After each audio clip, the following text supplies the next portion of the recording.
This is Daily Blast Live. We're talking about what you're talking about. Thrown under the bus. No. Always live. Always real.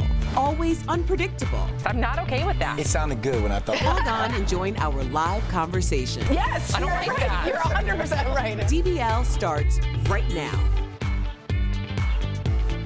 3, 2.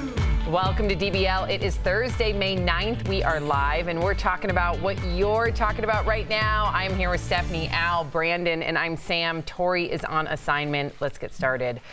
This looks like a scene in a movie. You've got to see this. A massive gun bust in an exclusive neighborhood in Los Angeles. Police and federal agents responded to an anonymous tip and seized more than 1,000 firearms from a home in the Holmby Hills area. That's near the Playboy Mansion, right there in Bel Air. The LAPD released these photos saying a suspect was arrested on suspicion of possessing, selling, and manufacturing assault weapons. In addition to the guns, thousands of rounds of ammo were also found in the home. Al, I mean, again, we've all been to Los Angeles. A lot of us have lived there. This is like the creme de la creme of the neighborhood. You got the Aaron Spelling Mansion. You got the Playboy Mansion, all on one street. Jay-Z and Beyonce. And then this is a $7 million home with guns everywhere. I mean, well, guns are everywhere, Sam. I mean, what are there, 320 million Americans, and they said there's a gun for every man, woman, and child on this place. So there's 320 million guns right now in the country that we're in right now. So we can't act surprised when we find something like this, or we find a Coast Guard agent that's got a cache of weapons that said he's going to do something evil to people. This is our new reality. I'm surprised. I'm not. If this was my neighbor, this is just what you can see, Sam. Yep. Wow. Everywhere you go, because this is downtown LA. What about if we get to the outskirts of Wyoming? There's some rancher out there with 25 guns. Everybody has a cache of weapons right now. That's where we are. It is a crisis right now. Every human being has more guns than we could have ever imagined. I think this is different in comparison, and believe me, I'm always on your side when it comes to that we have too many guns in this country, right? And that we need reform. But I think this is different. This isn't somebody with 20 weapons. This is insane. Yeah. This is hiding in plain sight. That's all this is. And this is the need. This is the reason why we shouldn't profile. Because this person's walking in and out of that neighborhood. No one thinks anything. No one looks at this person as Nicolas Cage in Lord of War, as a great movie, as a gun runner. They're looking at that person for what it is, hiding in plain sight. Yeah. But hey, this does go to the point, Stephanie, see something, say something, because again, the reason why this warrant took place at 4 a.m., by the way, can you imagine what those neighbors thought at 4 a.m. in Bel Air? LeBron's having a party again. Oh, no, maybe.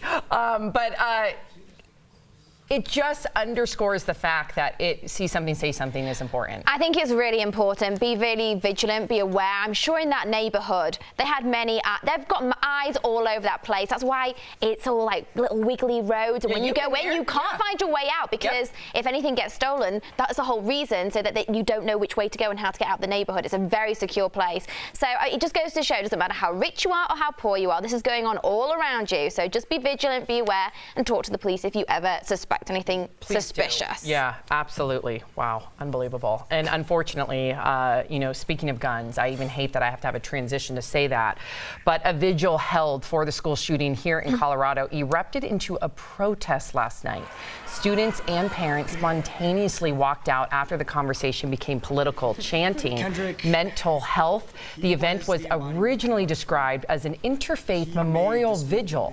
Meantime, we are learning more about what went on inside the classroom with one of the suspected gunmen who is accused of killing 18-year-old Kendrick Castillo. Here's how his fellow classmate described the scene. What I saw yesterday was the absolute best of people. I got to see two heroes, two regular high school kids, two really awesome people jump into action without any hesitation, and I was more than lucky to join them in doing that action. Someone entered the building with incredibly malicious intent, using their cowardice, surprise, and superior weapons, and they lost. They completely and utterly lost to good people. Wow, I have chills. We are also hearing from Kendrick Castillo's family about their son's death. Take a look. To see all of his friends alive and him offer up his life, I know that's what he would do. Our son paid the price and others are able to go home. Okay? Thank God for that. And if you're wondering how you can help, the local sheriff's office posted this to Facebook saying that there is an account set up with Wells Fargo Bank called the Kendrick Castillo Memorial Fund. And there is another video that is going viral right now from this school shooting. A 6th grader from the school was interviewed by CNN. Just listen to what he says. I was hiding in the corner and they were right outside the door. I had my hand on the metal baseball bat just in case, because I was going to go down fighting if I was going to go down.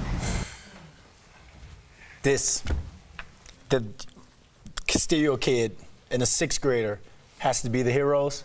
Now, the Brady campaign, I understand what they were doing with Senator Michael Bennett being there and Jason They're the Crow, ones that set up the Vigil, just to provide context. But sitting there and speaking at length about politicizing and sitting there campaigning almost in a way, I don't want to hear that. Those kids, that's why they walked out. They don't want to hear that. Don't come in there talking that. Go to the federal building, go in front of the NRA and have those talks. Yeah. Those kids do not want to hear that. So I'm glad those kids walked out. I'm glad we have the Emma Gonzalez's from from Parkland shooters, because these kids now are understanding that it's on them. They feel as though they have to save themselves, and we don't have the representation put in place right now to save our kids. Hearing that young boy talk, honestly, it physically hurts. Yeah. And this is an age where children are so impressionable at that age. It can mentally scar them for so many years. I just think, look at him. Seriously, he was going to try and protect himself with a baseball bat. Are you kidding me? Listen to his little voice. It's awful. The phrase "going down fighting."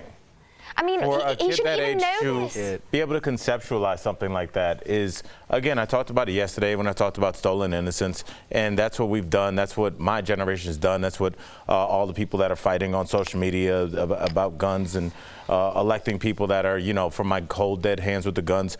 That's what we've done, is we've taken away these kids' childhood, because now, because of our inaction, we now have kids realizing that they now know how to fight back. It's not. In classrooms. It's such a more nuanced conversation, and I know that you and I have had that conversation. But and believe me, you know, I want sensible gun reform. I want gun reform now. But the fact that even it boils down to like mandated family leave, the fact that we don't invest in our families in this country, where we're just sending people back to work because they have no other options, and then you have broken families because of it, because you have people not able to get mental health care even if they want to. I mean, I just was on the phone. I'll be honest, you know, I've always dealt with my mental health. I was just on the phone trying to get an appointment. It'll be 6 weeks. And I'm someone that at least has a network here within my job. Can you imagine if I'm not insured? So in this country, yes, it's guns, but it's also the fact that we're not taking care of our people. We're not taking care of our families. We're not even giving it an infrastructure for mom and dad and baby to grow up together. So it's sickening. It's sickening, and this is the result of that. Well, it's always been a narrative with our country that if you need help, if you need anything, you are weaker than. Absolutely. We cannibalize our poor. We make fun of men that want to go on paternity leave. We question if women should be hired if they want to go on maternity leave. If you need public assistance, you're questioned as to whether you're lazy. All of these things, we constantly pile on people that need help, and because of that, people don't ask for help. And this is the birth of that. This is what we're dealing with. So, you know what? We want to hear from you. Write in, please, DBL Nation. This next story, I mean, we were bringing up teachers earlier. The fact that, you know, teachers may or may not be armed is the other narrative. But a teacher's resignation letter is now going viral. This 28-year-old former elementary school teacher posted the letter because she hopes it will help create change. She said she finally resigned after being asked to do more and more with less. She told GMA, quote, "It was do more with less time, do more with less money, and all the school shootings added the element of stress on a job where you never expected that to be your reality." So this has us talking. Teaching obviously is an incredibly difficult but rewarding job. How do we recruit and even keep good educators given the reality these days? They are overworked, they are underpaid. My mom was a teacher. Al, you were a teacher. Right. What are you thinking right now? I was flat broke my first year teaching until I learned how to budget my money. I mean, I was beyond broke. And probably buying supplies. Yes, and just it's not a livable wage. And what you're going to do is we throw our money with what we're interested in. So if we're interested in entertainment, watching Brandon catch a football, people plop down $200 to go out there and see that. People don't do that for their school systems. They don't do that because we don't care. We vote with our money in our wallet, not with our words. We always go, we love our teachers. Do you? Because every time we have a question about should we raise taxes to pay our teachers more, will they get the summers off? So you don't care. It's a public school system. If you're not using it for your kids, you don't care. And this is where we are. We're going to lose more teachers like this. And if we don't invest in good teachers, that's who's raising our future generation. If we're going to continue to cut budgets and cut counselors out when there is a child at a school that may become a school shooter, and you have that teacher or that counselor who are there to hopefully help thwart that situation, where are we? I don't know where we're at, Sam. Like, it's one of those things, and you know, we talked earlier, I want to arm certain teachers. I want to make sure certain teachers can help when it comes to these atrocities in our school. But at the same time, you can see just by her resignation letter why they do not want, why this job, I feel as though, is going to be extinct. I wish somebody would have asked me to go to gun training with the payment that I was getting. Now take my weekends. You'll get more money. Why don't I can't think. My nephew is in the 6th grade. I can't think of me being on the phone or FaceTime with my nephew and being like, no, I don't want you to fight a gun. I don't want you to fight with a bat to somebody who's coming in with a gun to kill you and everybody else in there. So I'm sorry. It may sound stupid in the meeting this morning when I was like, if we can pick certain teachers that hopefully we don't have to have a 6th grader. We don't have to have a Mr. Castillo run through the room to go jump on an active shooter. I don't know an answer. It may sound stupid. Brandon, it does not sound stupid. It does not sound stupid. What kind of conversation is that? It's a conversation, and that's what it's a weekly conversation. It is a conversation, and everybody's voice matters right now, and nobody should feel stupid, and we need to respect everybody's opinions, and we need to handle this together. And I feel your emotion. I do, and I just pray that I know, believe me, I don't even want to send my daughter to school anymore, and I hate saying that aloud because I know that would deprive her of her entire life. But as a nation, we just have to come together right now. We have to, and no opinion and no solution is stupid, Brandon, not at all. And a lot of people agree with you. Thank you, Brandon, for your passion. Yeah, wow. And we want to hear from you too, DBL Nation. We really do. We need to just all come together. DBL is live, and clearly we appreciate Brandon's passion. We will bring you breaking news as soon as it happens. Coming up, a story we need now more than ever. We'll show you how a community rallied behind a gentle giant and created a custom swing set for him, and explain why such a simple playground activity means so much to him. And you, the viewer, are our 5th host. Coming up, we are sharing your opinions on a controversial topic, magic mushrooms. Denver, Colorado just became the first city in America to decriminalize the drug. Should other cities follow suit? Your comments next. I am happy to say you won the Sandals Dream Vacation. DBL Nation, this could be you. This May, Daily Blast Live is giving away another Sandals Luxury Included vacation. Just watch DBL every day for the word of the day. Then go to dailyblastlive.com/sandals to enter. The winner will be announced May 22nd. The next Sandals vacation winner could be you. Hi DBL Nation, Kelly Schuberth here with the DBL digital team. Another hard day here at Daily Blast Live covering the shooting that happened in Highlands Ranch just down the road from us. We're going to continue talking about this because that's what we have to do. We have to continue having a conversation about it. Let's go to the table and chat about it more. Hi guys, I know we're talking a lot about that. Okay, I'm going to keep talking. The 6th grader, I saw that video last night of the 6th grader, and it really threw me off. Hearing that a 6th grader is ready to protect himself from a shooter, that's what he knows and that's what he thinks he should do. It breaks my heart. I can't imagine being, how old are you when you're in 6th grade? Alex, do you know, like 11? Yeah, 11 or 12.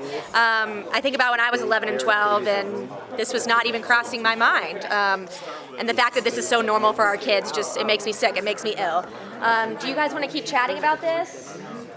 Yeah, you want to chat a little bit more about it? I think we're all feeling really passionate today. We all don't have answers. That's where we're at. So DBL Nation, please send us your comments. We're going to try to do... talking about it now. Yeah. Chime in. I know I'm one of those people who may sound crazy about saying arming certain teachers, but No, I you want to don't put... sound crazy. Stop saying that, because a lot of people feel the same way as you do, and that we're all coming from the same place of let's protect our children.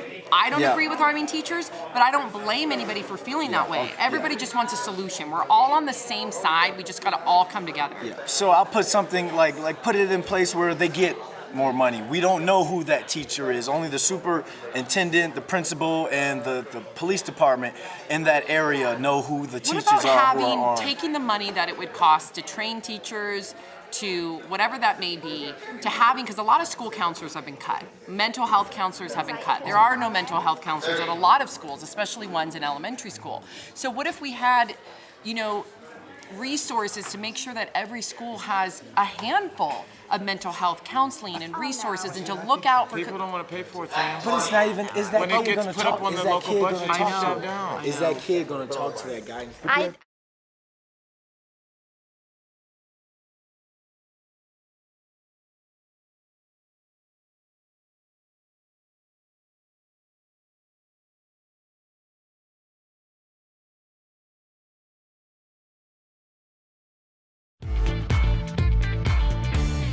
Welcome back to DBL. It is time for Fifth Host, when we talk about what you're talking about. Voters right here in Denver have approved the decriminalization of psychedelic mushrooms. This new action doesn't legalize the drug. However, it effectively bars the city from prosecuting or arresting adults over 21 who possess them. The ballot also allows for adults to grow the fungus for personal use. Experts say this could support the medical community in fighting depression and nicotine addiction. Those opposed to the ballot fear that the drug will not be used responsibly.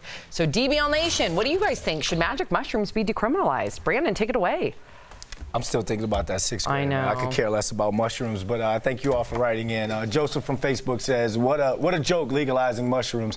Someone had to be on mushrooms to push this ballot. Next up, legalizing cocaine and heroin. They did legalize heroin. It's called Oxycontin.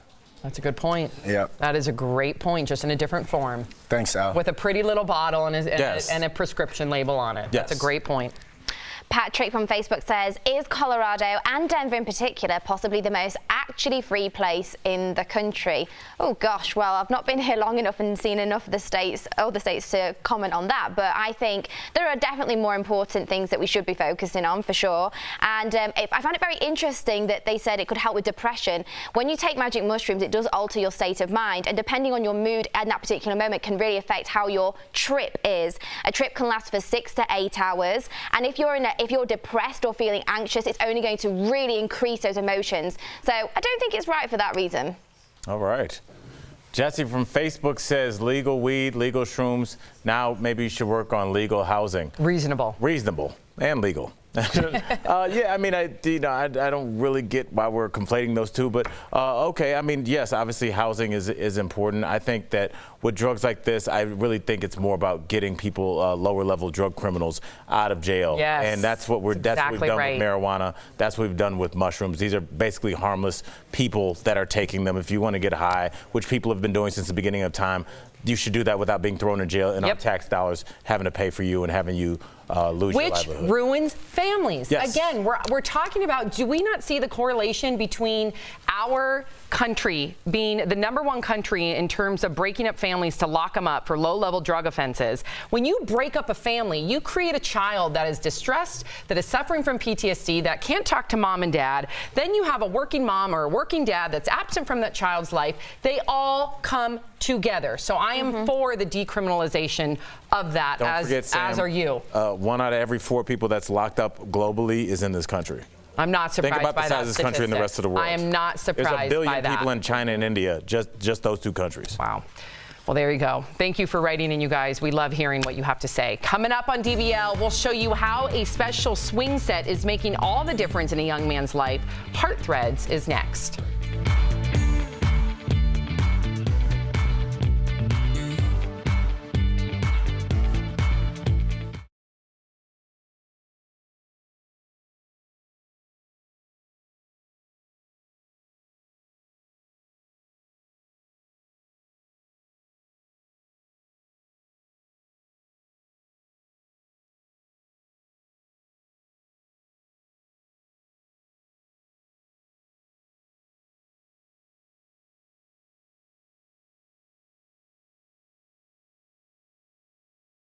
All right, what's up, DBL Nation? I got to be at the wall in 90 seconds, so let's talk really quickly. Definitely want to hear from you guys in terms of, obviously, Brandon was really moved by the comment that sixth grader made about, that he had a bat in his hand, he was ready to go down fighting at that K through 12 STEM school here in Denver, Colorado. And I think you're starting to see everybody break down. Your news reporters, your TV hosts, people that are paid to handle this. After a while, we are human beings, and there's only so much you can see, so much pain, and unnecessarily so, that goes on in the world, and frustration. It's, if this was happening everywhere, I would say, well, that's a tragedy, but hey, it's the same thing in China, it's the same thing in Japan, but it's not. This does not go on really anywhere else but here, and we have to figure out a way to curb this without arguing and name calling. Can we agree that we don't want our kids shot? Let's start from there. Thanks, guys. Thank you, Al.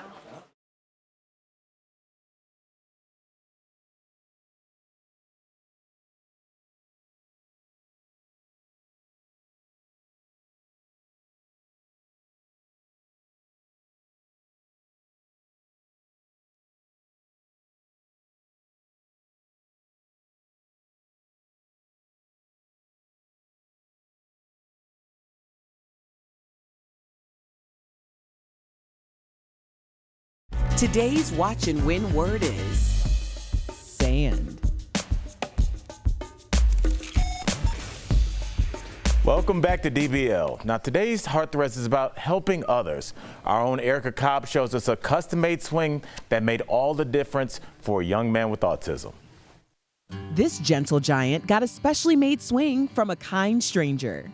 Kobe is 23, stands almost 7 feet tall, and weighs more than 200 pounds.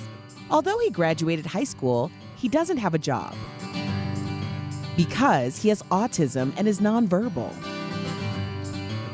But Kobe finds joy on his custom-made swing. I mean, he's out here 5-10 times a day at night, in the morning, rain or shine, and as soon as he gets off of it, there's an immediate, calm.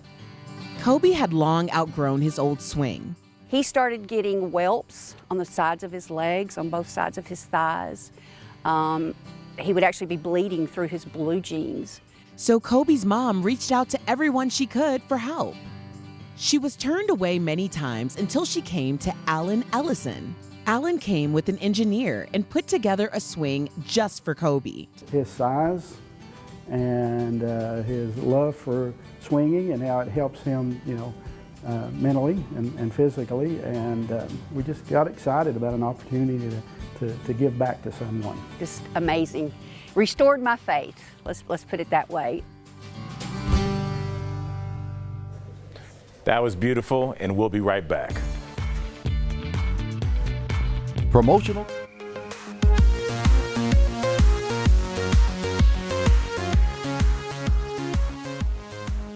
Hey everybody, welcome back to Double Jump. I'm Chris, this is Leo. We got another movie review for you guys today. We're talking about Pokemon Detective Pikachu. So Leo, what are your thoughts? Oh man, I just want to dive right into the Pokemon first. They looked so real. They were believable. The CGI matched the environment incredibly well, and every single Pokemon looked like their gaming counterparts. We saw a lot of Pokemon from Pikachu to Bulbasaur, very recognizable Pokemon, and even some of the newer ones, and they were done so well. Like if I had ever imagined Pokemon coming to life, this would be it, man. Yeah, the animation made the Generation 2 and 3 Pokemon, like the newer ones, because we're old, so we're like from the beginning. But the newer ones that the kids like now, they actually look pretty likable. I know, man. Very well animated. Like the Greninjas at a certain part they're like from much further down. Were frogs. Yeah, like something else, man. I only know the first couple generations of Pokemon, but these were such enjoyable designs that I could really dig in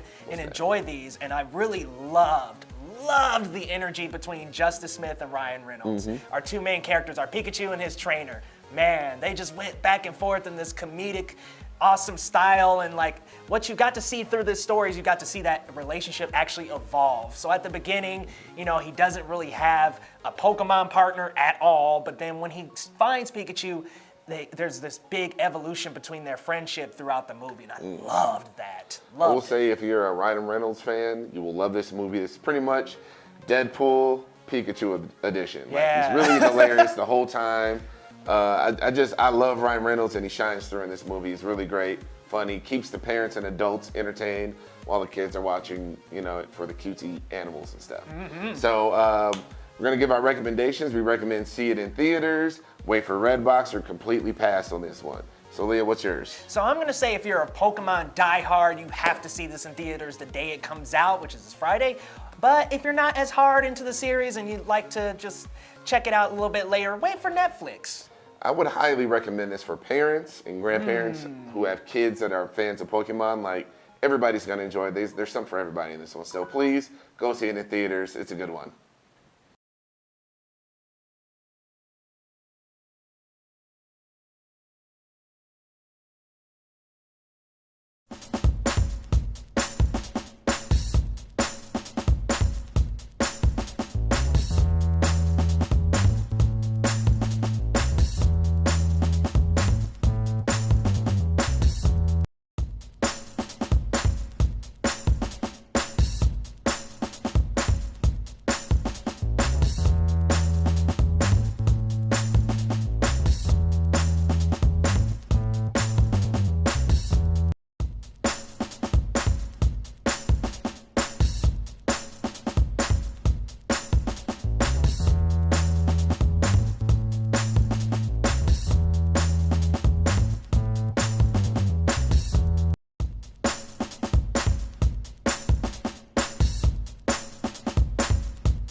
Welcome back to DBL. We love sharing your comments. What do we have, Al? All right, Sandy. Our girl Brandy Sprung from YouTube says, so proud those kids walked out. Yeah. They wanted to talk about their classmate. If politicians want to be there, then be there. For a hug, not a talk. Yeah. Well said. All right. And finally, our girl Shirley DeBose Taft from YouTube says, bravo, Brandon, for expressing what we all feel. And I think that your emotion is just, you keep apologizing. I'm like, no, we need passion at this point. Yeah. Talking about it robotically has gotten us to this point. So maybe let's try it the other way. And respecting everyone's opinions. Absolutely, because like it's so complex. We can go mental health, we can go illegal guns. We just saw illegal guns, a cache of illegal guns, and it's like, where do you go with it? But seeing that picture, seeing that kid talk, I was FaceTiming with my nephew the other day. I know. It's like, you don't talk about, hey, what was your score in Fortnite? Not, hey, is there any kids that you need to red flag at your school? Yeah. It's crazy. Wow. Yeah. Tough conversation. Tomorrow will be a better day. Same time, same place tomorrow. Bye, guys.